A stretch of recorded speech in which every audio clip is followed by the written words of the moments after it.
Welcome to the best course online for learning Redis.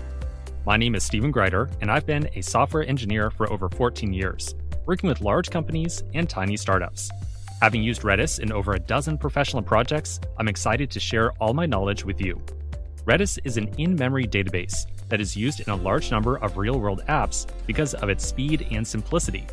By the end of this course, you'll be able to understand how to integrate Redis into a production application. You'll be able to confidently use advanced data structures to organize and access data, and you'll also gain mastery by writing custom scripts that expand Redis's feature set. All the content in this course is focused around hands-on practice. No boring, endless lectures here. You will interact with Redis using a custom web-based notebook that I put together just for you for this course. We will also build an entire e-commerce application together, using almost every feature that Redis has to offer. You should take this course if you're a software engineer looking to expand your skill set, or if you want to speed up an existing backend application. No previous experience with Redis is needed. So sign up today and start learning about Redis. Sign up today and start building the apps you've always dreamed about.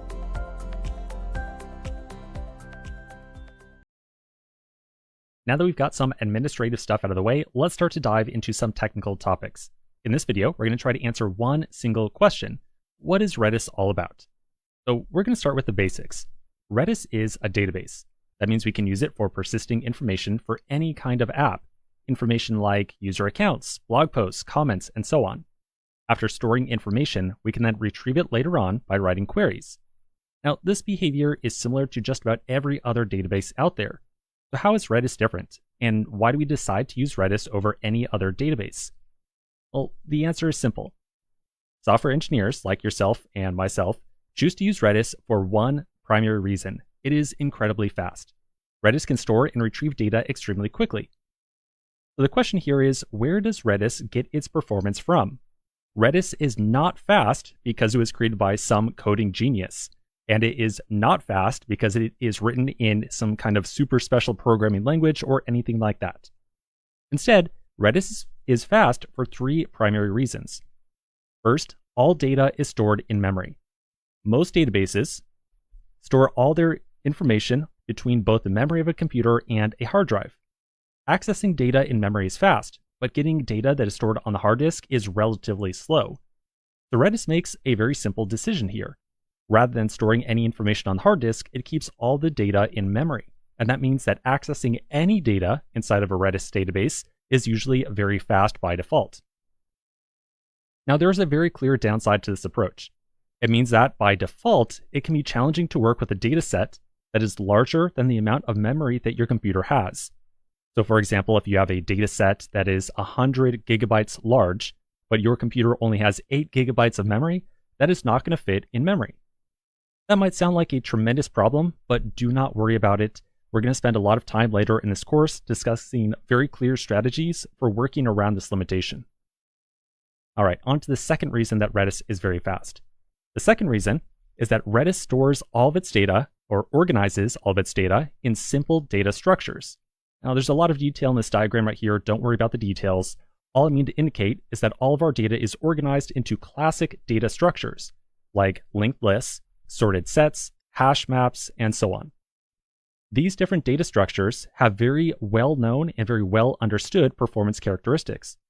So you and I, as developers, can decide exactly how our information is organized in memory. So you and I end up with a very good idea of how to efficiently query data. Finally, Redis is very fast because it is very simple in nature. Other databases, like say Postgres or MySQL and so on, choose to layer on feature upon feature to make them easier to use. But all those additional features have big performance penalties. Redis takes a very different approach.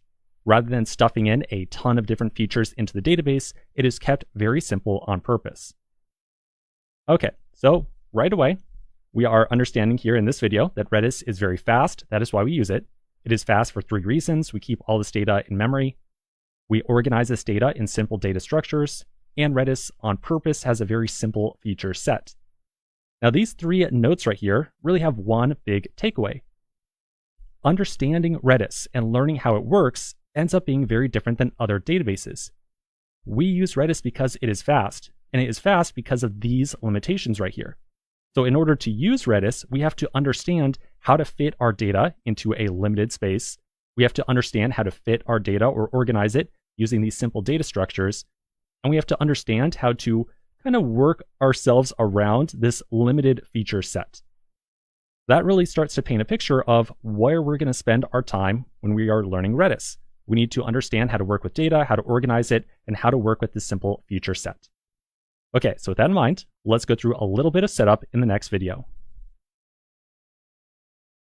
In this video, we're going to go through a very small amount of setup. Now, please do not skip this video. You have to go through this setup even if you have a running copy of Redis on your computer already.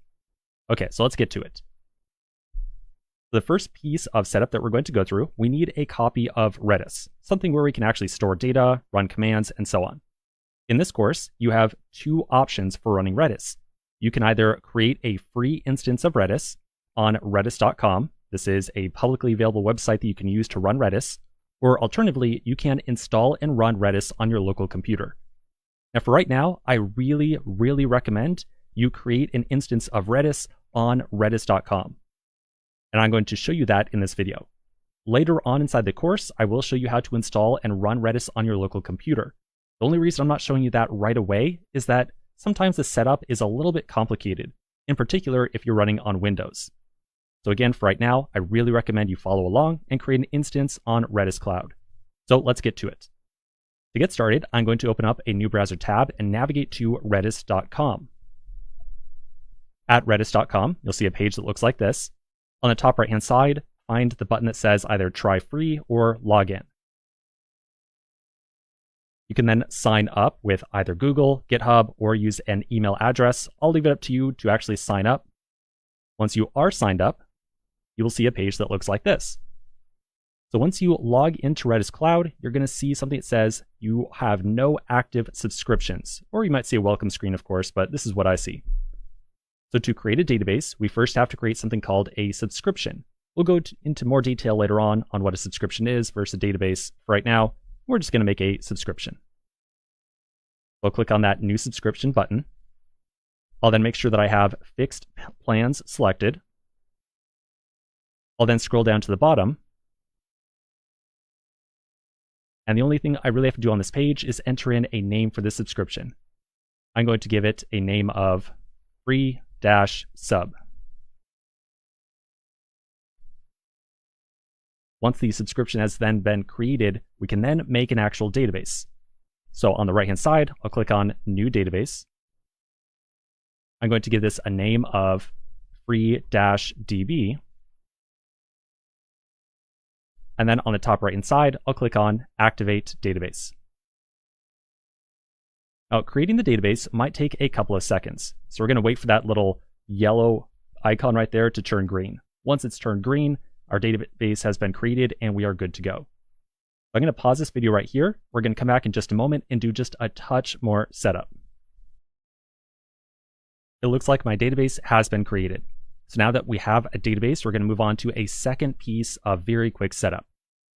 Now that we have a database, we need to actually run some commands against it. We need to be able to add data to our database and eventually query for that data as well. There are a couple of options that you can use in this course for running commands against Redis. I'm going to show you in these first couple of videos a tool called rbook.cloud. This is a publicly available website that I put together just for you, just for this course. It's a website that allows you to connect to a running Redis database and run some commands against it in kind of a nice looking interface. If you do not want to use rbook.cloud, which I'm about to show you in just a moment, that's totally fine. You can instead make use of a command line program called Redis CLI. I am going to show you how to use Redis CLI later on inside this course. Right now, just to get started very easily and very quickly, I recommend trying out rbook.cloud just for a couple of videos. Let me show you how to use that tool. Back inside my browser, I'm going to make another tab and go to rbook.cloud. Once there, we'll see a page that looks like this. On the top right-hand side, click on the button that says New Notebook. This will create a brand new notebook for you. A notebook is a place where you can write out some comments or some notes to yourself. and you can also write out some Redis commands and execute them as well. So this little gray box right here, if you click on it, you can add in your own notes. So something about Redis, and then click out of it. Right underneath that is a code running cell or a query running cell. So I can type in a Redis command right here, so some kind of command, and then run it. If I try to run it right now, I'm going to get an error because I'm not yet connected to a Redis database. Once I successfully run a command, the result will then be displayed on the right-hand side of this little box. You can also add in additional sections. So I can put in some more boxes for running commands or some more note sections and so on. You get the idea. So again, you do not have to use this tool if you do not want to, but just for the first couple of videos, I recommend trying it out because running Redis CLI can sometimes be a little bit of a challenge. Okay, so to make use of rbook.cloud, all we have to do is set up our connection to our Redis database we just created. To set up that connection, I'm going to go to the top right-hand side and find that Connect button. I'll then see a connection settings window like this appear. So we have to enter in a host, a port, and a password for the database that we just created. Let me show you how to get that information. I'm going to go back over to Redis Cloud. I'm going to make sure I'm looking at my database that was created, and I'll make sure that I'm on the Configuration tab. I'll then scroll down a little bit to Public Endpoint. I'm going to highlight everything in here all the way up to, but not including, the colon and the number at the end. So I'm highlighting everything up to the .com. I'll then copy that, go back over, and paste it in as the host. Then back over here, I'm going to grab the number at the very end of Public Endpoint, copy that, and put it in this window at the port. And then finally for the password, we'll scroll down to the bottom of this section and find default user password right here. I'm going to click on the copy button, back over, and paste it in as the password. No username should be required, so you can leave that just completely empty. Once I've got the host, port, and password in here, I'm going to click on Test. And then I should see connection successful. Once I see that, I'll click on Save, and that's pretty much it. Now, as a very quick example of a very simple command that we could run against Redis, I'm going to type in here set key value, like so. I'll then click on this play button right here. Now, if you see some big orange box over here that gives some kind of error message, as long as the error message does not say connection error, that's totally fine. So if it says connection error, there is some issue and you want to double check your connection settings. Otherwise, if you get some kind of error that says invalid number of arguments or invalid syntax, that is totally fine for right now. Okay, so that is setting up rbook. Once we've gone through that setup, we only have to do it one time. So now that we have a database and we've got a place to run some Redis commands, let's take a pause right here and understand what these commands are all about in just a moment.